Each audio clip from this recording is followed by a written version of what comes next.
Nanti ada yang cakap, Fiza cakap macam tu, bolehlah sebab Fiza bukan dekat tempat. Bukan dekat tempat orang yang kena ejek, orang yang kena gosip.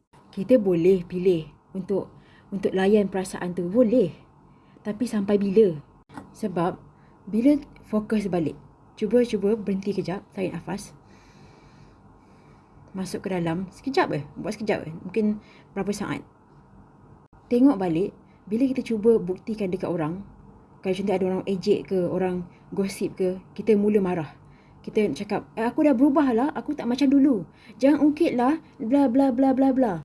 Kita fokus, tengok apa kita rasa masa tu. Bila kita dah tengok diri kita marah sebab orang ungkit benda lama. So kita rasa marah, rasa membuat-buat.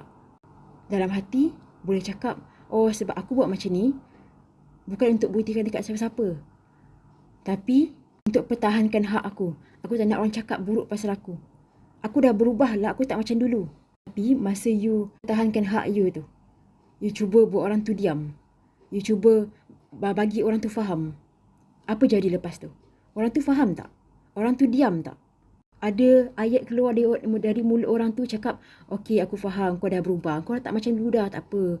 Ya, kau nampak lain, tak apa.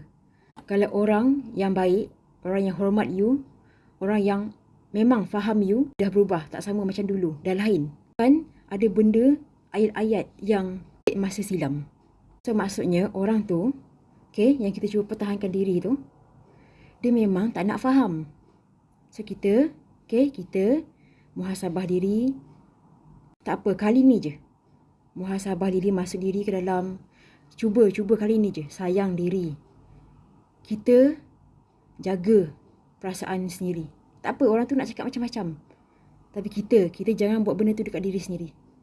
Dengan cara kita sayang diri sendiri, jaga hati sendiri, jaga perasaan sendiri, kita boleh istiqomah.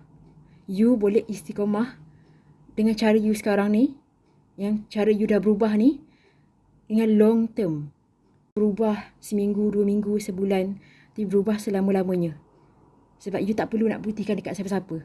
Ada dalam diri tu yakin you dah betul-betul berubah kerana Allah Ta'ala. Tak perlu nak buktikan dekat siapa-siapa. Bila you dapat state macam tu, keyakinan macam tu, tak ada apa yang goyangkan you dah. Cakaplah apa pun. Antara aku dengan Allah. Tahu apa aku lalui, yang faham macam mana situasi aku, yang tahu apa niat aku, apa dalam hati ni. Betul-betul dah maafkan diri sendiri dan betul-betul nak berubah ke arah kebaikan.